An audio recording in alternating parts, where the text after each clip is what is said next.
In 1915, when the members of the Armenian nation were being massacred, the residents of Jerusalem, my own parents, and the members of my family saw the Armenian refugees arriving in their thousands.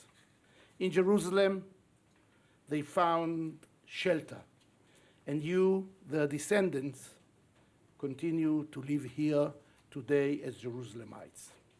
No one in Jerusalem denied the massacre that has taken place. As you know, this has been my personal view ever since. We are morally obligated to point out the facts, as horrible as they might be, not to ignore them. The Armenian people have been the first victim of modern mass killing. This year, for the first time, the Israeli parliament, the Knesset, sent an official delegation to Yerevan, the capital of Armenia, to attend the official event of commemorating the 100 years of the Armenian tragedy.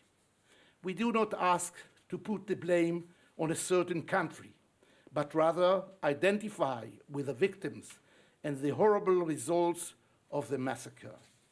Today, when the fundamentalist viper is raising its ugly head again, we must remember that evil is not the property of any specific religion, just as it is not the nature of any specific country or ethnic group. We must not allow anyone to make a cynical usage in rhetoric of human rights for political purposes.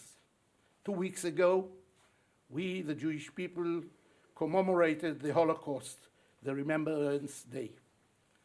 After the horrible Holocaust, commemorating the tragedy of the Armenian people is our Jewish obligation, a human and moral one. The Armenian genocide is not a political case, it's a moral case.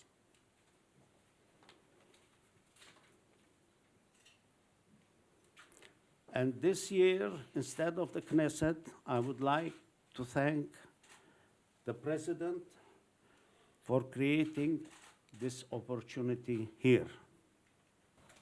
Thank you, Mr. President, for having us here this morning to discuss the Armenian genocide, but this time not on your terms, the real terms that you used in the Knesset while you were a member of the Knesset and also as a speaker. To be frank, I myself am disappointed, and I believe with the Armenian Committee, members of the Centennial Genocide, they are disappointed for your use of the mass killings rather than the word genocide